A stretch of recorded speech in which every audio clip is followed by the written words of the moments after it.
Hello दोस्तों, स्वागत है आपका। आज है 12 फरवरी। तो 12 फरवरी के जो इम्पोर्टेंट करंट अफेयर्स हैं उन्हें देखते हैं। पहला जो है विधेयक को लेकर है।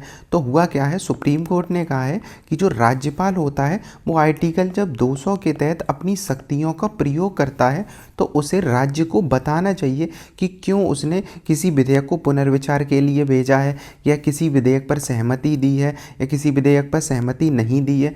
तो ये इस संबंध में ये अभी चर्चा में चल रहा है। तो सबसे पहले हमें क्या जानना है, आर्टिकल 200। तो आर्टिकल 200 है वो ये कहता है कि अगर राज्य की विधानसभा विधेयक पारित कर देती है और विधेयक राज्यपाल के पास जाता है तो राज्यपाल उस विधेयक पर सहमति दे सकता है, सहमति रोक भी सकता है और पुनर्विचार के लिए लौटा सकता है। ये सारे अधिकार उसके पास होते हैं। तो ये हमने जान लिया।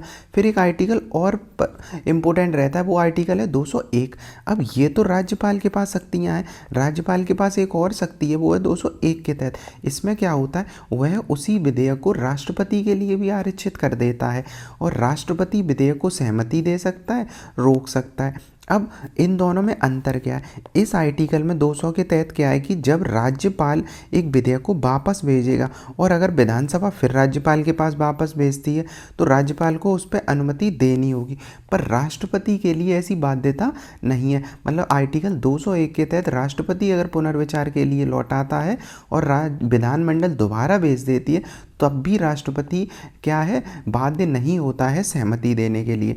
तो हमने ये जाने आर्टिकल 200 और आर्टिकल 201। तो ये इंपॉर्टेंट थे। तो विधेयक तो सबसे पहले याद रखना है, आर्टिकल 200 में 4 प्रकार की मंजूरी की बात की गई है। पहला क्या हो जाएगा, एक तो मंजूरी दे दी जाएगी, सबसे पहली चीज़ कॉमन सा है, आसान सा है। दूसरा है रिजेक्ट कर देगा। तो रिजेक्ट का मतलब क्या हुआ, अस्वीकृत कर देगा, वो कह देगा बेकार है विधेयक। तो राज्यपाल विधेयक पे अस्वीकार कर देगा। लेकिन ये कैसा होता है, ये दुर्लभ होता है, कभी ऐसा होता नहीं कि राज्यपाल रिजेक्ट ही सीधा कर दे, मतलब बहुत रेयर केस में होता है। तीसरा भी होता है, तीसरा होता है पुनर्विचार के लिए लौटा दे।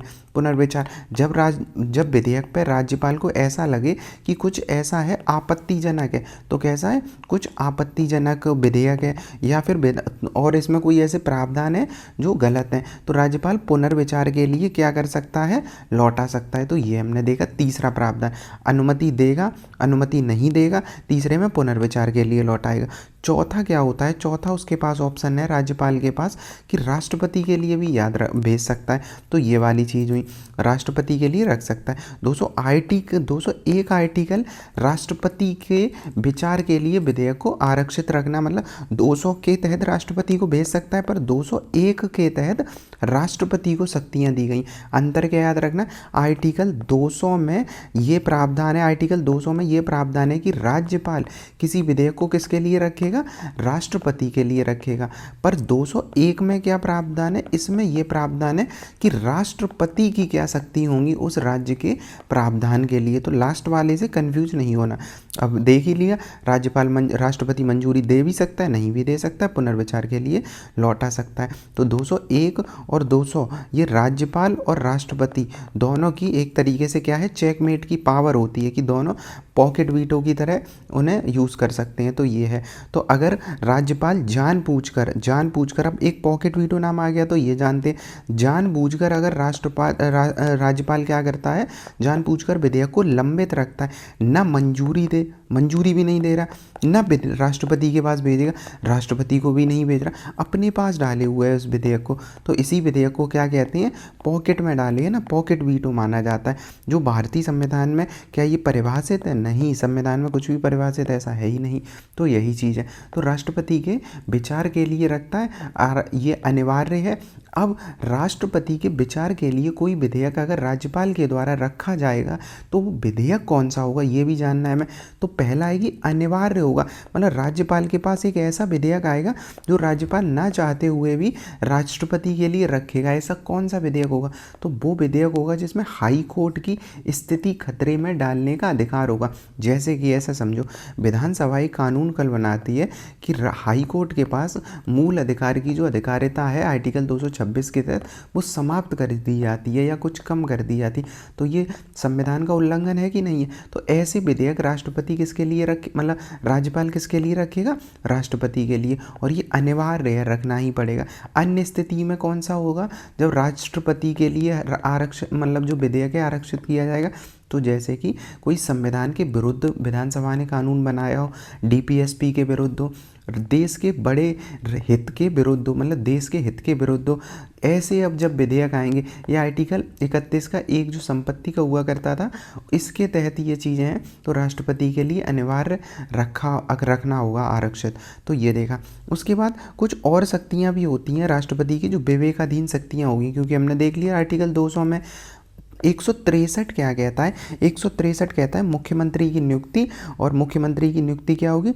किसी राष्ट्रपति को राज्य की विधानसभा में स्पष्ट बहुमत नहीं मिला है, अभी स्पष्ट बहुमत नहीं है, तब जो मुख्यमंत्री की नियुक्ति करेगा तो ये विवेकाधीन तो है। जैसे दो व्यक्ति हैं, इनके पास अभी किसी के पास बहुमत नहीं है, मान लो 100 सीटों पे बहुमत होता है, इनके पास 90 सीट है, इनके पास 89, तो राष्ट्रपति इसे भी बुला सकता है, जरूरी नहीं इसे बुलाए, क्योंकि ये उसके विवेक पे है, जो उसे लगता है कि बहुमत साबित कर सकता है।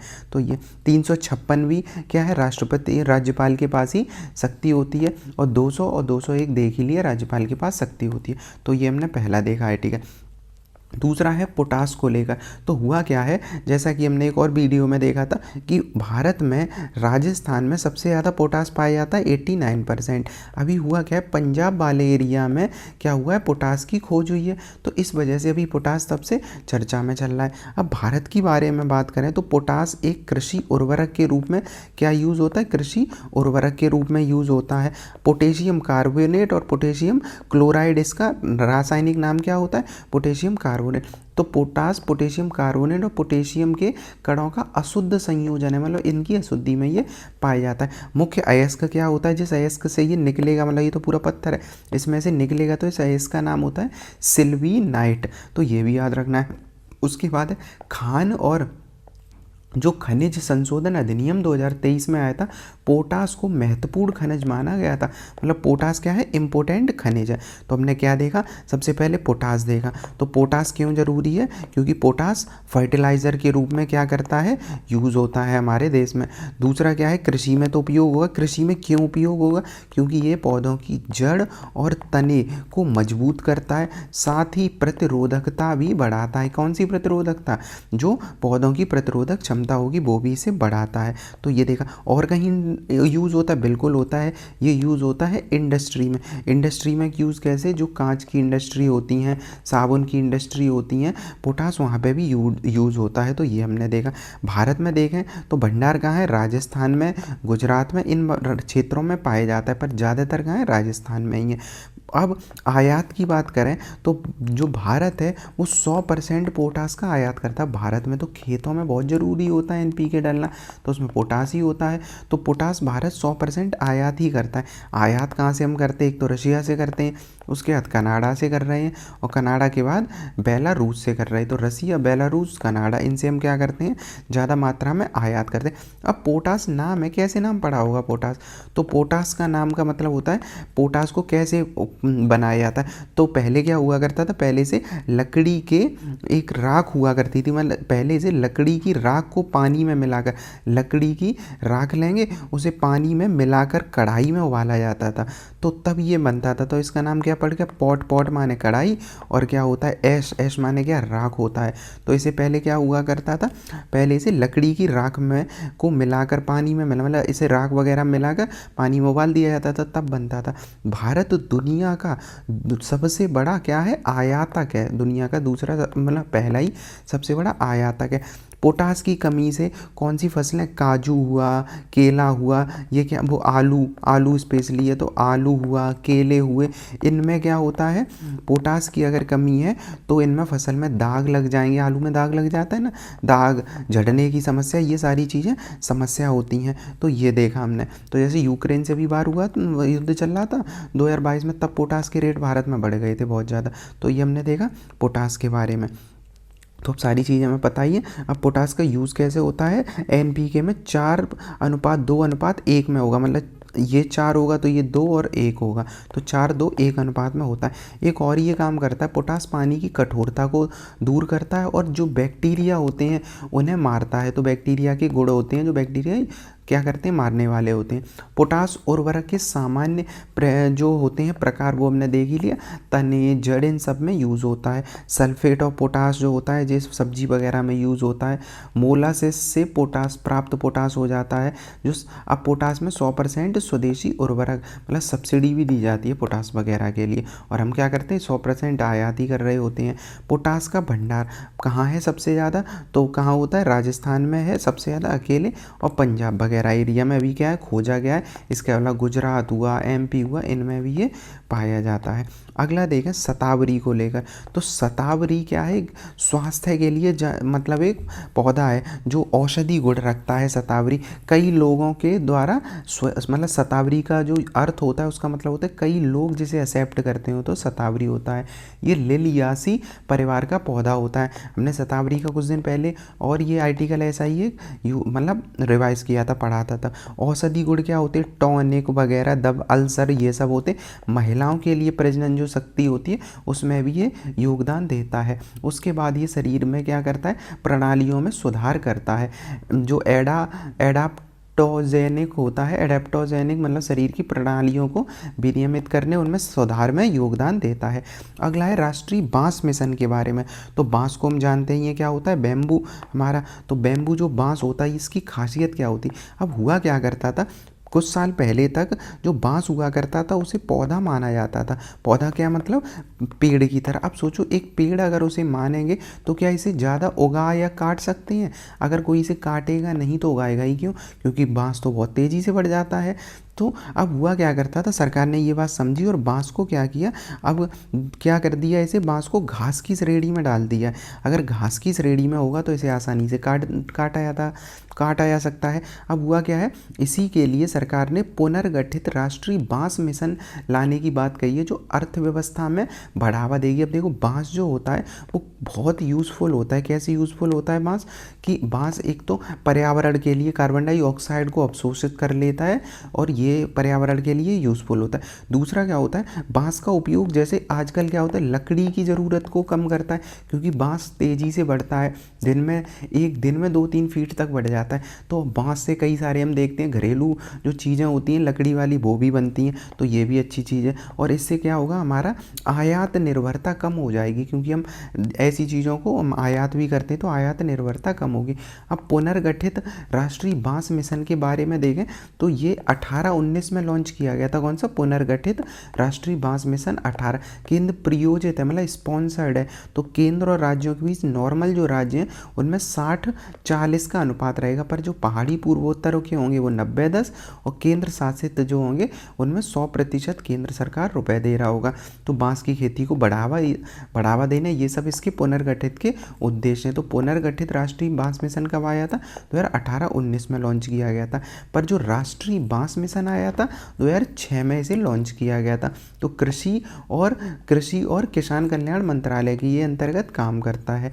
तो बागवानी विकास मिशन के तहत ये शामिल किया जाता है। तो अब ये बागवानी हो सकती है तो मिशन के तहत इसे शामिल किया जा सकता है। बांस के पौधे को देखें तो पूर्वोत्तर राज्यों में ताजे बांस के अंकुरों का उपयोग स्थानीय व्यंजनों तक में होता है, मतलब सब्जी की तरह वो यूज़ कर लेते हैं बांस के जो अंकुर होते हैं नॉर्थ ईस्ट में। साथ ही बांस के पौधे की जड़ों में चिकित्सीय गुण भी पाए जाते हैं, मतलब दवा वगैरह भी बन सकती है। साथ ही ये लचीला होता है, लचीलापन का मतलब क्या, जलवायु के अनुकूल हो जाता है, जैसी जलवायु वैसे ही हो जाएगा। साल भर आय का स्रोत देता है, क्योंकि ये साल भर बढ़ता है। समस्या क्या आती है कि ये चुनौतीपूर्ण, मतलब जो काटने की समस्या रहती है कई जगह एरिया पे, इसे ख़राब कर दिया जाता है। तो ये सब है। पौधे के लाभ क्या है, तो हमने देखा कार्बन डाइऑक्साइड को ऑक्सीजन में बदलने में ये बहुत यूज़फुल होता है। तो ये और स्रोतों मतलब अध्ययनों के अनुसार बांस अधिकांश अन्य वनस्पतियों की तुलना में 35% अधिक ऑक्सीजन का उत्पादन करता है। तो ये भी अच्छी चीज़ है, और दुनिया के सबसे तेज़ी से बढ़ने वाले पौधों में से एक है, क्योंकि एक दिन में 3 फीट तक बढ़ जाता है, मतलब 90 सेंटीमीटर तक ये बढ़ जाता है, और बायोमास में कुशल उत्पादक बनता है ये बात। तो ये देखा हमने। उसके बाद आर्टिकल है एक 371 जो चर्चा में चल रहा है। तो 371 आर्टिकल क्या है, असल में क्या हुआ था, कि जो 371 आर्टिकल है ये कुछ राज्यों को, सबको नहीं, कुछ राज्यों को क्या करता है, विशेष उपबंध करता है। विशेष क्या होंगे, विशेष दर्जा देगा और विशेष दर्जे के साथ साथ क्या होगा, कुछ विशेष प्रावधान इसमें किए जाएंगे। तो ये देखा हमने। तो 371 आर्टिकल याद रखना है। तो 371 अब हुआ क्या है अभी कि मेघालय में होने जा रहे हैं चुनाव। तो मेघालय में चुनाव के दौरान कुछ वहाँ की जो स्थानीय पार्टियाँ हैं उन्होंने ये कहा है कि हम रेड होल माइनिंग को शुरू करवा देंगे अगर हम चुनाव जीत जाते हैं। तो पार्टियां तो ऐसे ही काम करती हैं क्योंकि रेड होल माइनिंग को 14 में प्रतिबंधित कर दिया गया था। अब हमने जनवरी के महीने में पढ़ा था रेड होल माइनिंग क्या होती है। तो जैसे पहाड़ है तो पहाड़ में क्या होंगे, ऐसे छोटे छोटे होल कर देते हैं। तो जैसे नॉर्मल रेड होल नाम ही है, रेड होल मतलब चूहे जैसे होल, तो एक छोटा होल कर देंगे ऐसे पहाड़ी के बीच में या कहीं चट्टान है वहाँ पे। अब इनके भीतर एक इंसान ही जा सकता है, इतनी जगह होती, तो तब तक खोदते रहते हैं जब तक कोयला ना मिल जाए ऐसी जगह पे। तो कोयला खो जाएगा, वहाँ से उन्हें निकाला जाता है फिर कोयला को। अब होगा कि ये खतरनाक है कि नहीं, अगर कोई क्या है फंस जाए इस एरिया में तो खतरा हो जाएगा उसके जीवन पे। तो सरकार ने रेड होल माइनिंग को बंद कर रखा था, पर अब इसे दोबारा स्टार्ट करने की बात करी जा रही है। तो इस वजह से ये चर्चा में चल रहा है। तो हमें जानना है 371 आर्टिकल। तो भाग जो 21 के तहत कुछ राज्यों को अस्थायी संक्रमणकालीन विशेष शक्तियाँ प्रदान की गई हैं 371 में, और ये 26 जनवरी 1950 से संविधान का हिस्सा है 371 आर्टिकल। 371 में ए से लेके जे तक प्रावधान किए गए हैं, और ये कहा गया है कि 371 में जो संशोधन होगा वो 368 के माध्यम से, संशोधन के माध्यम से इसमें चेंज किया जा सकता है, मतलब इसमें संविधान संशोधन हो सकता है। अब 371 है, इसमें जो राज्य हैं वो दो राज्यों की चर्चा की गई है, एक महाराष्ट्र की और दूसरा गुजरात की। तो महाराष्ट्र और गुजरात की जो चर्चा है वो 371 में। तो ऐसा मानेंगे बड़े राज्य है ना, तो पूरा बड़ा सा आर्टिकल है, मतलब पूरा 371 इनके आर्टिकल। पर जो और आर्टिकल हैं वो कैसे, ए बी, 371 का ए बी सी डी ऐसे करके जे तक है।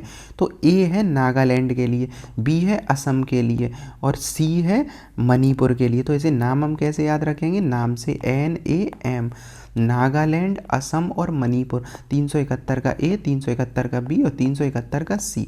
NAM नाम हो गया। उसके बाद डी है आंध्र प्रदेश और ई है क्या, तेलंगाना वाला एरिया।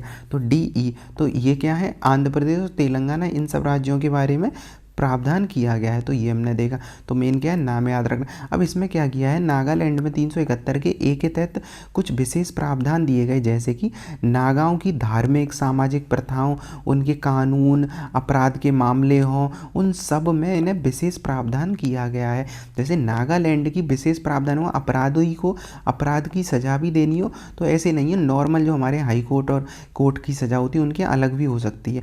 वैसे ही 371 का बी है, असम के लिए ऐसे विशेष प्रावधान करता है। सी में भी हमने देखा, तो सी में कौन सा था, मणिपुर था, तभी तो नाम बनना था, तो ये था। उसके बाद आंध्र प्रदेश आ जाएगा, तो ये वाला एरिया हमने देखा। इतना याद रख सकते हैं, 2-4 बस, तो इससे ये पता रहेगा। बाकी ये जे तक है ऐसे तो, पर सब तो हम याद रख नहीं सकते, तो कुछ को हम याद रखेंगे इसमें। तो 371 हमने देखा। 371 किसके लिए, विशेष प्रावधान है। विशेष प्रावधान क्यों है, क्योंकि पूर्वोत्तर वाला जो एरिया है, अगर पूछा जाएगा मेंस वगैरह में कि पूर्वोत्तर वाले एरिया के कुछ क्या है, सांस्कृतिक, ऐतिहासिक और आर्थिक कुछ महत्व हैं उनके। तो ऐतिहासिक और उनके आर्थिक क्या है, असमानताएं उनमें, तो उनकी भौगोलिक स्थिति है, इस वजह से उन्हें कुछ विशेष प्रावधान किए गए हैं। तो ये देखा हमने। उसके बाद है अगला आर्टिकल जाम्बिया को लेकर। तो जाम्बिया वाले एरिया में क्या हुआ है कि अभी एयरो इंडिया भारत में हुआ था ना, तो उसी दौरान एयरो इंडिया भी चल ही रहा है प्रोग्राम, मतलब बेंगलुरु में एयरो इंडिया जो शो है। अब इसी के दौरान भारत और जाम्बिया के बीच बैठक हुई है, तो इस वजह से अभी जाम्बिया फेमस चल रहा है। तो जाम्बिया की राजधानी क्या है, लुसाका। बाकी जो देश दे रखे हैं इसमें लिस्ट में वो मैप से समझते हैं। तो जाम्बिया जो है वो कहाँ पे, ये रहा, तो जाम्बिया ही है। यहाँ पे नीचे मकर रेखा जा रही, तो जाम्बिया इसी के ऊपर स्थित है। यहाँ पे जिम्बाब्वे हुआ, जाम्बिया तो जेड से ऐसे याद कर सकते हैं, तो जाम्बिया जिम्बाब्वे, तो ये हुआ। तो इस वाले का एरिया हमें पहले याद रखना है कि बीचों बीच में ये दिख रहा है, DRC के नीचे है, जो कॉन्गो है उसके नीचे। उसके बाद है तो एयरो इंडिया के बारे में पता चला, उसी दौरान इनकी बैठक हुई थी। तो जाम्बिया उष्णकटिबंधीय आर्द्र और शुष्क जलवायु यहाँ पे पाई जाती है। जाम्बेजी नदी भी है यहाँ पे, विक्टोरिया फॉल्स है वहाँ की एक प्रसिद्ध नदी है वहाँ से, तो जाम्बिया है तो जाम्बेजी नदी है, काफू नदी, लुआंगवा नदी यहाँ की प्रमुख नदियाँ हैं। यहाँ की सबसे ऊंची जो चोटी है वो है माफिंगा सेंट्रल, तो माफिंगा सेंट्रल यहाँ की सबसे ऊंची चोटी है। यहाँ सारे खनिज पाए जाएंगे, चांदी, यूरेनियम, हाइड्रो पावर, सीसा वगैरह सारे यहाँ पे खनिज पाए जाते हैं। तो ये हमने देखा जाम्बिया के बारे में अगर पूछा था। ये है नाम्बिया, कल हमने पढ़ा था नाम्बिया के बारे में वैसे, और आज है जाम्बिया। तो नाम्बिया जाम्बिया दोनों पढ़ लिए हमने 2 दिन में। उसके बाद है अगला है एक प्रोग्राम, कौन सा है, MIS। अब MIS क्या है, तो MIS प्रोग्राम है बाजार हस्तक्षेप योजना। तो इसका क्या मतलब हुआ बाजार हस्तक्षेप योजना का, तो ऐसा सोचो कि एक सरकारी ये योजना है, कैसी योजना है, सरकारी योजना है, जिसके तहत अब मान लो जिन फसलों पे MSP नहीं मिलता है या जिन किसानों को MSP नहीं मिलता है, MSP मतलब मिनिमम सपोर्ट प्राइस जो है वो नहीं मिलता है, तो ऐसे किसानों की उपज को भी क्या हो, खरीदा जाए, उन्हें किसानों को घाटा ना हो, इसके लिए प्रोग्राम है MIS। तो हमने क्या समझा, जो मार्केट, इसका मतलब क्या है MIS का, मार्केट इंटरवेंशन स्कीम। तो मार्केट इंटरवेंशन स्कीम है मतलब बाजार में हस्तक्षेप की योजना है। तो क्या है, जो फसलों को किस पे नहीं खरीदा जाता है MSP पे, उन्हें कृषि उत्पादों को खरीद की बात करी गई है।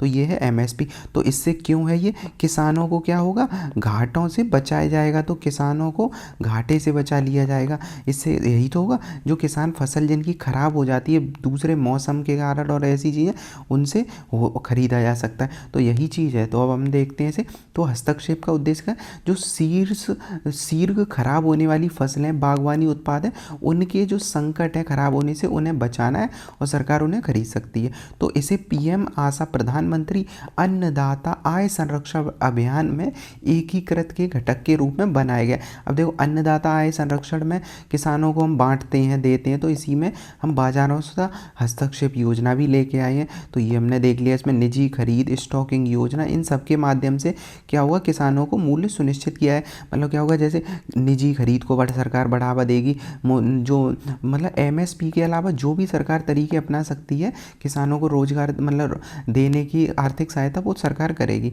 तो इसमें खरीद के लिए सरकार, केंद्र सरकार ये भी कह सकती भाई राज्य सरकार है, आप खरीद लो, सरकार जो लोगों का है। तो ये सारी चीज़ें। उसके बाद प्रचलित बाजार मूल्य से न्यूनतम 10% की कमी होने पर ये लागू। अब ऐसे नहीं, अब मार्केट में खूब बढ़िया चल रहा है रेट और तब भी लोग कह रहे हैं सरकार से हमारा खरीद लो, ये वाली चीज़ें। पर नहीं, कब होगा, जब मार्केट में रेट ख़राब हो रहे हो, 10% 100 वाली चीज़ 90 में बिक रही, अब किसानों को घाटा होना स्टार्ट हुआ, तब सरकार खरीद लेगी इसे। तो ये वाली चीज़ हो गई। तो ये, और फसलों का उत्पादन जो मात्रा होगा 20% से 25%, मतलब उत्पादन भी बढ़ना चाहिए। तो ये वाली चीज़ है कि उत्पादन इससे बढ़ेगा ही। तो ये है। तो ये हमने देखा पूरा MIS के बारे में। तो MIS वाला अगला देखते हैं। अगला जो है वो है साफ्टा को लेकर। तो साफ्टा क्या है, जो है SAFTA south Asian free trade agreement, south Asian free trade agreement है ये साफ्टा। साफ्टा में क्या है कि इंपोर्ट ड्यूटी, मतलब क्या होगा, जो इंपोर्ट ड्यूटी होती है, आयात शुल्क होता है, और व्यापारिक जो बाधाएं हैं उन्हें कम करने के लिए ये व्यापारिक समझौता है। तो सबसे पहली चीज़ साफ्टा क्या है, तो साफ्टा एक सेना का मतलब सेना का एक कह सकते हैं गठबंधन है कि किसका है, नहीं, ये व्यापार का गठबंधन है जो व्यापार लोग करते हैं। इसमें सार्क के 7 देशों के बीच ये लागू होता है। तो कौन से देश हैं, 7, इनकी लिस्ट देख लेते हैं। अफगानिस्तान है क्या, अफगानिस्तान, भूटान, नेपाल और ये चीज़ें। तो असल में ये बना था जब, तो 2007 में, तब अफगानिस्तान मतलब शुरुआत में नहीं था अफगान, 2007 में क्या हुआ, बाद में शामिल हुआ अफगानिस्तान। तो ये बना कब था, तो 1993 में सार्क अधिमान्य व्यापार समझौता का स्थान इसने लिया था। तो हम अगर इसे देखें तो सॉल्वेंट, मतलब ये अभी एक रिपोर्ट वगैरह आई है, तो उसमें इस साफ्टा की चर्चा करी गई, तो इस वजह से अभी आज हम पढ़ रहे हैं। तो सार्क ने के व्यापार, मुक्त व्यापार समझौता, ये सार्क का हुआ करता था। तो सार्क का ही मुक्त व्यापार समझौता है साफ्टा ने 2006 में 1993 के सार्क अधिसमय का स्थान ले लिया था। तो साफ्टा ने 2006 में ये बन के तैयार हो चुका था। तो ये था इसमें। उसके बाद अन्य सदस्य देशों में ये और कुछ देश इसमें हैं ही हैं, तो ये वाले देखें। अब इसमें देश देखो तो ये देश हैं इसके आसपास, भारत के आसपास के। तो हमने क्या क्या याद रखना है साफ्टा में, कि एक तो साफ्टा में सार्क जो कंट्री थी, SAARC, सार्क कंट्री में शामिल हुआ। तो अफगानिस्तान इसमें ऐड है, बस सार्क कंट्री वाला। उसके बाद देखें तो यहाँ क्या है कि सार्क मतलब इनमें ट्रैफिक कम किए जाएंगे। टैरिफ का मतलब क्या हुआ, जो टैक्स वगैरह लगाए जाते वो इसमें कम किए जाएंगे। तो ये इसका मुख्य उद्देश्य रहेगा। तो ये हमने देखा। अगला देखें साइक्लोन 2025 के बारे में। तो साइक्लोन भारत और मिस्र के बीच एक समझौता नहीं है, सैन्य अभ्यास है, जो इस बार कहाँ हुआ है, राजस्थान में हुआ है साइक्लोन वाला। अब मिस्र की बात करें तो ये रहा मिस्र, जो अफ्रीका में केसोर है, ये वाले एरिया में। तो यहाँ से नील नदी निकल रही है, राजधानी कायरो है और अलेक्जेंड्रिया पोर्ट है, जो हमने एक वीडियो में देखा ही था कल। पोर्ट सईद इधर है ऊपर की ओर, और नीचे पोर्ट सुएज है, और इधर देखा था शर्म अल शेख, ये कौन सा सिनाई प्रायद्वीप है। तो कल के वीडियो में हमने इस पर चर्चा करी ही थी, तो वही है। अगला जो आर्टिकल है वो है किसके बारे में, बॉम्बे ब्लड ग्रुप के बारे में। अब ये क्या होता है बॉम्बे ब्लड ग्रुप, तो होता क्या है, डॉक्टरों ने बॉम्बे ब्लड ग्रुप के कुछ मरीजों में क्रॉस जो ब्लड ट्रांसप्लांट किया है। अब होता क्या है, मेन बात है जो हमें तो ये जानना है ना कि बॉम्बे ब्लड ग्रुप क्या होता है। तो Bombay blood group HH blood group या OH ब्लड ग्रुप कहा जाता है, इसे HH या फिर OH ब्लड ग्रुप। तो ये है। अब ये होता क्या है, दुनिया में सबसे दुर्लभ ब्लड ग्रुप है, ये दुनिया का सबसे ब्लड दुर्लभ है। अब नॉर्मल ब्लड ग्रुप का सिस्टम होता है ABO सिस्टम, A होगा, B होगा, AB होगा, O होगा, ऐसे ही तो हो सकते, पर ये इसमें फिट नहीं बैठता है। 1952 में क्या हुआ था, बॉम्बे के डॉक्टर हुआ करते थे कौन से, भेंडे करके, उन्होंने इसे क्या किया था, तो भेंडे ने इसे खोजा था कब, 1952 में। तो ये याद रखना है। तो ये क्या होता है, ABO सिस्टम का पालन नहीं कर रहा होता है, सबसे चीज़ ये है। और अगर इसमें इन ब्लड ग्रुप का कुछ दे दो तो शरीर क्या कर देगा, गड़बड़ कर देगा। तो ये हमें देखना था। ये दुनिया के ऐसे समझ लो, अगर डाटा के हिसाब से समझना हो तो 0.0004% लोगों में ही पाया जाता है, तो कम में ही पाया जाता है। दिखता O ब्लड ग्रुप जैसा ही है, पर इसमें HH जो एक होता है खास एंटी एंटीबॉडी टेस्ट से ही इसका पता लगाया जा सकता है। अगर पता भी लगाना हो तो नॉर्मल पता नहीं लगेगा, नॉर्मल में O ही देखेगा, पर एक एंटी-H टेस्ट होता है, एंटीबॉडी टेस्ट, उसमें इसका पता लगाया जाता है। तो ये वाली चीज़ है। भारत के साथ साथ भारत के आसपास वाले एरिया में पाया जाता है, पाकिस्तान वगैरह इन सब में, पर मूल रूप से भारत में ये ब्लड ग्रुप ज़्यादा पाया जाता है। तो हमने क्या क्या इसमें देखा, ये ABO और जो ब्लड ग्रुप है उसका फॉलो नहीं करता, इसमें HH होता है ब्लड ग्रुप, अन्य ब्लड ग्रुप नहीं दिए जा सकते हैं। तो ये सारी चीज़ हमने देखी है इसके बारे में। तो ये बॉम्बे ब्लड ग्रुप कैसा है, बहुत ही दुर्लभ ब्लड ग्रुप के बारे में है। तो यही वाली चीज़ इसके बारे में जो मेन है। उसके बाद है एक लंपी डिसीज। तो लंपी क्या होता है, ऐसे जानवर होते हैं जो उनके शरीर में ऐसे भी घाव टाइप के हो जाते हैं, तो ये वायरस से फैलता है। अभी पिछले वर्ष काफ़ी ये 1-2 साल पहले पूरे इंडिया में फैला था, उत्तर भारत में स्पेशली। तो वायरस से होता है, गाय भैंसों को ये ज़्यादा होता है, तो मुख्यतः ये गाय भैंसों को ही प्रभावित करता है। रोग क्या है, जो पॉक्स विरिडे फैमिली का एक होता है, कैप्री पॉक्स वायरस जो होता है, तो पॉक्स विरिडे फैमिली का कैप्री पॉक्स वायरस होता है, उसी से लंपी डिसीज होता है। तो इन सब में क्या होता है, जो पशु होते हैं उनकी मृत्यु तक हो सकती है। तो ये चीज़ें हमने देखी। अगला है ग्राफीन को लेकर चर्चा। तो ग्राफीन क्या होता है, हमें अब ये जानना है। ग्राफीन, तो ग्राफीन कार्बन का ही एक अपरूप है। तो ग्राफीन क्या है, एक कार्बन का अपरूप है। तो असल में अगर ग्राफीन जानना हो सरल भाषा में, तो ग्राफीन एक सिंगल लेयर होता है। तो ग्राफीन क्या होता है, एक single layer of carbon, single layer of carbon atoms होता है। तो single layer of carbon atoms मतलब ये एटम कार्बन का पहला रूप होता है जो सबसे पतला होगा। ये 2D मटेरियल होता है, 2 डायमेंशन होता है इसमें, और ये हेक्सागोनल होता है। अब हेक्सागोनल का मतलब ऐसा, ये जो बना है ना हनी कॉम्ब की तरह, ये 1 2 3 4 ऐसे बने होते हैं। ऐसे देखो इसमें 1 2 3 4 ऐसे कर, ये हेक्सागोनल टाइप होता है। तो ये इसी पैटर्न को फॉलो, मतलब ऐसा ही देखेगा ये। तो ये पर ये पढ़ते क्यों है अभी, तो अभी हुआ क्या है कि इसकी क्वांटम अवस्था नई खोजी गई है, मतलब एक नई और इसकी अवस्था खोजी गई है जिसमें ट्विस्टेड बाई लेयर और ट्राई लेयर कि क्वांटम अवस्था खोजी गई है इसमें। ट्विस्टेड बाइलेयर ट्राइलेयर अभी देखेंगे हम। तो है क्या इसमें कि इसे प्रति मुक्त एज धाराओं को सक्षम बना देगा, मतलब इसमें और अच्छी व्यवस्था आ जाएगी। तो इसे थोड़ा समझते हैं। तो ग्राफीन अभी देखा हमने, कार्बन का अप्रूप होता है। कार्बन परमाणुओं की एक सिंगल लेयर होती है, उससे ये बना होता है और मधुमक्खी के छत्ते की तरह ये दिखता है। अब इसके गुण देखें जो अभी खोज हुई है, इससे क्या हो जाएगा, यही दिया है कि इससे कई सारे क्वांटम जो और चीज़ें होंगी उसमें क्वांटम तकनीक में अच्छा यूज़ होगा। तो ये बहुत पतला होगा, हल्का होगा, पर सबसे मजबूत पदार्थ होता है। तो हमें ये जानना है 100 गुना स्टील से ज़्यादा मजबूत होता है ये ग्राफीन, लेकिन हल्का बेहद होगा। स्टील से 100 गुना, सोच सकते हैं कितना। और ये हीरे से ज़्यादा थर्मल कनेक्टिविटी रखता है, तांबे से ज़्यादा अच्छा इलेक्ट्रॉनिक ये कंडक्टिविटी रखता है। तो ये दुनिया का कह सकते हैं, और कह के आ सकते हैं, गिनीज जो बुक होती है उसमें भी दुनिया का सबसे पतला पदार्थ माना जाता है, माना मतलब अवार्ड दिया गया इसे ग्राफीन को। तो हमने क्या देखा, स्टील से 100 गुना, हीरे से ज़्यादा थर्मल कंडक्टिविटी मतलब टेम्परेचर के संबंध में। तो ये सारी चीज़ में सबसे अच्छा होता है। तो कागज़ से 100 गुना 1000 गुना हल्का होता है। तो ग्राफीन के बारे में देखा। अब हमने जो लेयर का बार बार नाम आ रहा है, ये single layer, by layer, try layer, इनको देखते हैं। तो वैसे ये होता है सिंगल लेयर। तो सिंगल लेयर का मतलब क्या होता है, ये मोनो लेयर ग्राफीन होता है। तो मोनो लेयर में क्या हो जाएगा कि मोनोलेयर ग्राफीन ये एक एटम मोटाई का होता है, बहुत पतला होगा। फिर होता है एक बाई लेयर जो अभी खोजा जा रहा है। तो बाई लेयर में क्या होता है, दो ग्राफीन की लेयर आपस में जुड़ जाती। जो मोनो में एक लेयर थी, अब जो ट्विस्टेड बाई लेयर का आ रहा है, ट्विस्टेड का मतलब होता है कि एक लेयर को थोड़ा कोने से मोड़ दिया जाए। तो इसमें दो लेयरें लगा दी जाएंगी और कोने से मोड़ दिया, तो ट्विस्टेड हो गया। जब एक लेयर को थोड़ा घुमा दिया जाता है तो 1 डिग्री के आसपास, तो ये होता है। अब इससे होगा क्या, ये सुपर कंडक्टर बन जाता है। मतलब थोड़ा ट्विस्ट करके, मतलब ऐसा समझ सकते हैं आसान में, ये थोड़ा और अच्छा बन जाता है। फिर एक ट्राई लेयर में 3 लेयरें लगा दी जा सकती हैं। तो ये चीज़ें इसका है ये। अब ये यूज़ किस में किया जा सकता है, तो ये सारे जैसे स्मार्टफोन जो फ़ोन होते हैं, टीवी होते हैं, ड्रग होते हैं, एआई चिप है, सब में ग्राफीन का यूज़ होता है। तो 2004 में 2 वैज्ञानिकों ने इसे खोज लिया था और 2010 में इसके लिए नोबल भी मिला था ग्राफीन के लिए। तो अगर नाम आ जाए तो नाम है एक का एंड्रे गीम करके, GEIM, एंड्रे गीम, और एक कॉस्टो नोवो सेलोव करके नाम है। दूसरे का नाम क्या है, नोवो सेलोव करके। इन दोनों लोगों ने इसका खोजा था इसे। तो ये हमने देख लिया, नैनो टेक्नोलॉजी वगैरह में इसे यूज।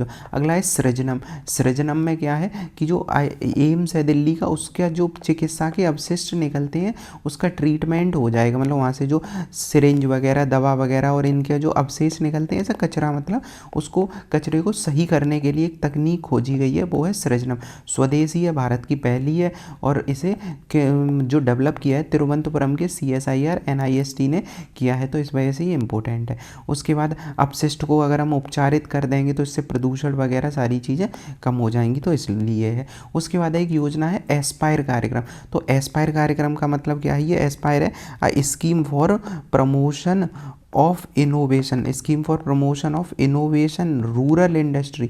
रूरल इंडस्ट्री मतलब गांव की इंडस्ट्री एंड एंटरप्रेन्योरशिप। मतलब इसका क्या है, एस्पायर का मतलब है MSME सेक्टर को बढ़ावा देना। मेन बात ये है।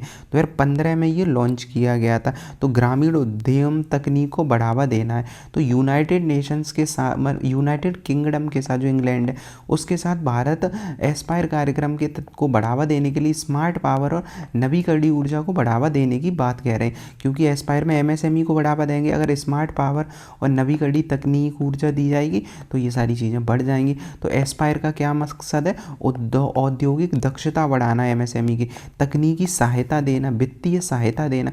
तो ये सब इसके लक्ष्य हैं। अगला है श्रीलंका ने फिर से भारत के 14 मछुआरों को पकड़ लिया। तो अब हो क्या रहा है, कुछ टाइम से ये थोड़े ज़्यादा मामले देखे जा रहे हैं, तो इसका भारत ने विरोध भी किया। अब हमें जो देखना है कि हुआ क्या है, कच्चा तीबू आइलैंड की वजह से ही अभी चर्चा में रह रहा है, यहीं पकड़ लिए जाते हैं कुछ लोग। तो अब इसे थोड़ा समझते हैं कि ये है तमिलनाडु और ये है कच्चा तीबू आइलैंड, जो पहले भारत का ही हुआ करता था, पर इंदिरा गांधी के समय इसे क्या दे दिया गया था, श्रीलंका को दे दिया गया था। तब से ये चर्चा में चल रहा है कच्चा तीबू आइलैंड। तो इसे समझना है कि भारत और श्रीलंका के बीच समुद्री जो विवाद है वो पाक जल संधि के आसपास ही ज़्यादा है, पाक वाले एरिया के तहत। तो इस वजह से ये भी क्या रहता है, चर्चा में रहता है। तो यहाँ पर हुआ क्या, फिर से पकड़ा गया, इस वजह से विवाद है कच्चा तीबू को लेकर। लेकर तो कच्चा थी, वो हमने लोकेशन देख ली 1974 में समझौता हुआ था, तब से ये श्रीलंका के अधिकार में। पर यहाँ पे क्या था कि भारतीय मछुआरों को जाल को सुखाने इन सब की अनुमति थी रोकने की। 76 में समझौते के तहत मछुआरों को एक दूसरे के जाल क्षेत्र में मछली पकड़ने की अनुमति नहीं दी गई। मतलब भारत वाले श्रीलंका की जो पानी की स्टार्ट हो जाएगा उसके बाद मछली नहीं पकड़ पाते। अब भारत में समस्या क्या है कि जो पारंपरिक मछुआरे हैं वो अगर पानी में ऐसा बॉर्डर तो एकदम पता नहीं चलता है, तो इधर का उधर चले जाते हैं तो पकड़ लिए जाते हैं। फिर फिश स्टॉक की कमी है, जब मछलियाँ कम हो जाती हैं तो ढूंढने के लिए इधर उधर इंसान चला जाता है। तो ऐसे बॉटम ट्रॉली का यूज़ किया था। बॉटम ट्रॉली का मतलब जैसे एक जहाँ नाव है, नाव पे ये बैठ के एक ऐसा जाल डाल देंगे। ये जाल छोटा जाल नहीं होता, ये जाल पूरा ज़मीन से ऐसे चलते चलते ये करेगा, तो इसमें झींगा और ये सारे केकड़े इकट्ठे हो जाते हैं। तो उससे भी उस ऐसी चीज़ें करने के लिए हमें गहरा मतलब सही पानी चाहिए, और साथ में जहाँ मछलियाँ ज़्यादा होंगी तो उसकी खोज में ये लोग श्रीलंका की तरफ चले जाते हैं। तो इस वजह से ये मामला बनता है। तो अब वही चीज़ें विवाद सुलझाने के अभी क्या उपाय हो सकते हैं, जैसे समूह की बैठक कराई जाए। मानवीय दृष्टिकोण का मतलब अब जो मछुआरे हैं वो ऐसा तो है नहीं सब आतंकवादी और ऐसे घुसपैठी ही हैं, तो मानवीय दृष्टिकोण से उन्हें देखा जाए और तकनीकी उन्हें जैसे GPS वगैरह दिया जाए ताकि वो दिक्कत ना हो। अगला है GI टैग वाले चावल के लिए नए HS कोड हुए हैं। तो HS मतलब हार्मोनाइज्ड सिस्टम। तो हार्मोनाइज, अब पहले तो GI टैग ही हमें पता है, तो GI टैग जो है अधिनियम लाया गया था 1999 में, ये जानना है 1999 में GI टैग अधिनियम लाया गया था। उसी के तहत GI टैग की जो रजिस्ट्री है वो आज भी कहाँ है, चेन्नई में वहीं स्थापित किया गया था। मतलब GI रजिस्ट्री के द्वारा ये लाया गया था। सबसे पहला जो GI मिला था वो 2004 में मिला था किसे, दार्जिलिंग चाय को। तो जो दार्जिलिंग चाय थी उसे ये मिला था। अब होता क्या है कि GI टैग जिन्हें दे दिया जाता है उनके लिए एक कोड जारी कर दिया जाएगा। मतलब उस पर एक पैकेट पे कोड लगा होगा जिसे कहेंगे हार्मोनाइज्ड कोड, तो उससे पहचानने में आसानी हो जाएगी। तो GI टैग के तहत जो चावल हैं जिन्हें GI टैग मिला है उनमें हार्मोनाइज्ड कोड लगा होगा, तो जैसे यूरोप जा रहा है कहीं जा रहा है तो पता चल जाएगा, पहचान हो जाएगी, तो ट्रेड में दिक्कत नहीं होगी। तो हार्मोनाइज सिस्टम हमें समझ में आया, ये अंतर्राष्ट्रीय मानक होता है हार्मोनाइज्ड कोडिंग। तो ये उत्पाद को पहचान को आसान बना देगा, तो आयात निर्यात में दिक्कत नहीं होगी। तो जो अंतर्राष्ट्रीय का मतलब स्तर पर WCO है, मतलब वर्ल्ड कस्टम ऑर्गेनाइजेशन है, उसने ये डेवलप किया है। तो हमने देख ही लिया, ये कोड की तरह होगा एक 6 अंक का, और इसमें क्या हो जाएगा पता चलता रहेगा। जैसे आधार कार्ड होता है, स्कैन कर लो, मतलब ये बैंक वगैरह और ये सब चीज़ें पता चल जाती ना अंगूठा लगाने पे, वैसे ही होगा, और 5-6 साल में ये अपडेट होगा। तो ये वाली चीज़ें। उसके बाद WCO देखें, जो सीमा शुल्क संगठन है जो ये सब कर रहा है, तो ये ब्रुसेल्स बेल्जियम में इसका मुख्यालय है। 1952 में ये बना था। तो ये है, भारत इसका सदस्य होगा ही। अगला जो आर्टिकल है वो EFTA डेस्को को लेकर है। तो EFTA के बारे में क्या है, तो EFTA के साथ हमने बैठक करा है। तो भारत ने EFTA सदस्य देश, ये यूरोपियन फ्री ट्रेड एग्रीमेंट वाले देश हैं, इनके साथ अभी हमने बैठक की है। तो इसी वजह से ये भी चर्चा में चल रहा है। तो अगर EFTA के बारे में बात करें तो ये है क्या कि बौद्धिक संपदा अधिकार के नियमों, जैसे भारत का सामान जब यूरोप जाता है तो बहुत दिक्कत होती है। कई बार आरोप लगाएंगे कि ये सही से पालन नहीं हुआ है, वहाँ पे मान लो बच्चों के काम कराया गया, पर्यावरण को ज़्यादा प्रदूषण फैलाया गया, या ऐसी चीज़ें, मतलब कई सारे नियम कठिन होते हैं। तो उन्हीं नियमों को सरल करना है, मतलब व्यापार असंतुलन को सही करना है। बौद्धिक संपदा के अधिकार के लिए सही नियम हो, मतलब ऐसे नहीं हो कि फर्जी चीज़ें चल रही हो, तो जिसका पेटेंट है, जिसकी बौद्धिक संपदा, वो सारी चीज़ें मतभेद के लिए बातचीत हो जाए। तो TEPA जो है ये हमें समझना होगा। तो पहले हमने देखा EFTA में कौन से 4 देश आते हैं, आइसलैंड, लिechtenstein, नॉर्वे और स्विट्ज़रलैंड। यहाँ स्विट्ज़रलैंड पास में ही है लिechtenstein, और ये है नॉर्वे, और ये है स्विट्ज़रलैंड। कौन सा देश, ये वाला देश है आइसलैंड। तो ये हमने देखा, ये सारे देश के बारे में चर्चा हुई, चारों देश हैं। इन्हीं के बीच में मुक्त व्यापार समझौता, भारत ने इनसे ही समझौता करके रखा है। तो ये हमने सारी टॉपिक के बारे में बात करा है। तो ये वाला हो गया। अब इसमें ये टेपा क्या है, TEPA यही है फ्री ट्रेड एग्रीमेंट का समझौता जो हमने किया है किससे, EFTA कंट्री से, और फ्री ट्रेड एग्रीमेंट किया है। तो ये वाला देखा। उसके बाद है लिम्फेटिक फाइलरेसिस। ये क्या होता है, हाथी पाँव होता है। तो पाँव कैसा हो जाता है, हाथी जैसा हो जाएगा। तो लिम्फेटिक फाइलरेसिस के द्वारा मतलब ये बीमारी होती है। तो ये हमने देखा। ये उपेक्षित उष्णकटिबंधीय रोग होता है, निग्लेक्टेड ट्रॉपिकल डिसीज। अब ये क्या होती है, देखो जो बड़े देशों में जो बीमारियां होती हैं, जो बड़े देश अमेरिका, उनका इलाज आसानी से मिल जाता है क्योंकि वहाँ पे लोग दवा पे ज़्यादा खर्च कर सकते हैं, रिसर्च पे ज़्यादा खर्च कर सकते हैं। पर कुछ ऐसी बीमारियाँ होती हैं जो उष्णकटिबंधीय देश, और उष्णकटिबंधीय में देश ज़्यादा विकसित तो है नहीं है, तो ऐसे देश जहाँ पे बीमारियाँ, छोटी छोटी बीमारियाँ हैं, अब उनका इलाज नहीं होता है क्योंकि बड़े देशों में कम पाई जाती हैं, क्योंकि ये ज़्यादातर बीमारियाँ मच्छर गंदगी से हो रही होती, तो इनका इलाज कम होता है, जबकि इलाज आसानी से ढूंढा जा सकता है पर होता नहीं है। तो हाथी पाँव उन्हीं बीमारियों में से है जो निग्लेक्टेड डिसीज़ है। अब ये होता किससे है, तो फिलारियासिस जो करके एक कुल का एक परजीवी है, नेमेटोडा है, राउंड वॉर्म के कारण ये होता है। मच्छर उसे संचालित करते हैं, जो राउंड परजीवी है, परजीवी बैठ के किस पे आएगा, मच्छर, तो मच्छर के द्वारा एक दूसरे की जगह फैल सकता है। तो फाइलेरिया परजीवी याद रखना है। तो अगर पूछे फाइलरेसिस किसके द्वारा होगा, फाइलेरिया परजीवी के द्वारा होगा। उसके बाद है मास ड्रग एडमिनिस्ट्रेशन। तो मास ड्रग एडमिनिस्ट्रेशन का नाम ही है मास ड्रग, मास मतलब ज़्यादा सा है, तो सामूहिक दवा वितरण कार्यक्रम। तो सामूहिक दवा वितरण कार्यक्रम, दवा वितरण कार्यक्रम इसका अर्थ है। तो ये क्या होता है, किसी समुदाय या किसी क्षेत्र में एक साथ दवा देने की रणनीति होती है। जैसे मान लो कहीं बीमारी ज़्यादा फैल जाए तो एक साथ दवा दे दो तो जड़ से बीमारी ख़त्म हो जाए। तो इस वजह से ये है मास ड्रग एडमिनिस्ट्रेशन। तो अभियान सरकार के द्वारा भी चलाया जा रहा है। क्या है, क्योंकि कई जगह पे फाइलेरिया की समस्या पाई गई। सोचो यहाँ पे कुछ जिलों में ज़्यादा ये समस्या देखी जाती है। तो सरकार का कहना है उन 111 जिले जो चिन्हित हैं 13 राज्यों में, वहाँ मास ड्रग एडमिनिस्ट्रेशन किया जाएगा, ज़्यादा लोगों को दवा एक साथ पहुँचा दी जाएगी ताकि संक्रमण से कैसा हो, बचा जा सके। तो हमने ये देखा लिम्फेटिक फाइलरेसिस के बारे में। SDG 2030 के लक्ष्य के तहत 2027 तक भारत ने लक्ष्य क्या रखा है, 2027 तक इस रोग को ख़त्म करना है, मतलब उसके लिए रणनीति बनाई है। कब तक, 2027 तक। तो ये भी इम्पोर्टेंट रहेगा। उसके बाद है एक राष्ट्रीय वेक्टर जनित रोग नियंत्रण केंद्र भी है, NCBCD, ये नाम ही है इसका, वेक्टर जनित रोग नियंत्रण केंद्र। रोगों को क्या कर रहा होगा, जैसे मलेरिया, टाइफाइड, इन सब रोगों को नियंत्रित करने का काम करता है राष्ट्रीय वेक्टर जनित नियंत्रण केंद्र। तो ये रहा। इसके बाद इसका है घरेलू रक्षा उत्पाद। तो घरेलू रक्षा उत्पाद की बात करें तो अभी जो हमारा एरो इंडिया प्रोग्राम हो रहा है उसी में बताया गया कि हमारा घरेलू रक्षा जो उत्पादन है वो 1.27 लाख करोड़ का हो गया। तो ये अच्छी चीज़ है, हमारा तो बढ़ रहा है।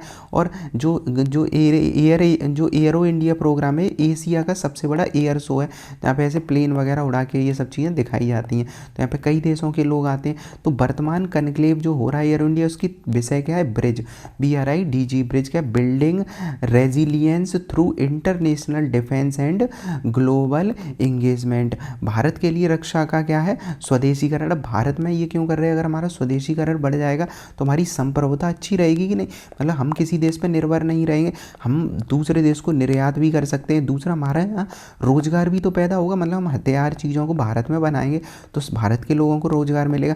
साथ ही सुरक्षा प्रदाता भी हम बन जाएंगे, हम दूसरे देशों को निर्यात भी करेंगे, जैसे ब्रह्मोस को किया है तो हम क्या है, फिलीपींस को सुरक्षा दे रहे हैं। आधुनिक युद्ध, और हम आधुनिक युद्ध के लिए तैयार हो जाएंगे ना अगर हम अपने यहाँ क्या करेंगे, स्वदेशी उपकरण बनाएंगे। तो ये सब चीज़ें, तो इसके लिए मेक इन इंडिया, FDI, तो सरकार ने FDI स्वचालित मार्ग से 75% और सरकारी मार्ग से 100% FDI तक की बात कही है। तो इस वजह से ये इम्पोर्टेंट रहेगा। तो ये हमने देखा, इसके लिए एक पोर्टल भी चल रहा है, सृजन पोर्टल। तो ये हमने देखा 12 फरवरी के जो भी इम्पोर्टेंट करेंट अफेयर्स हैं।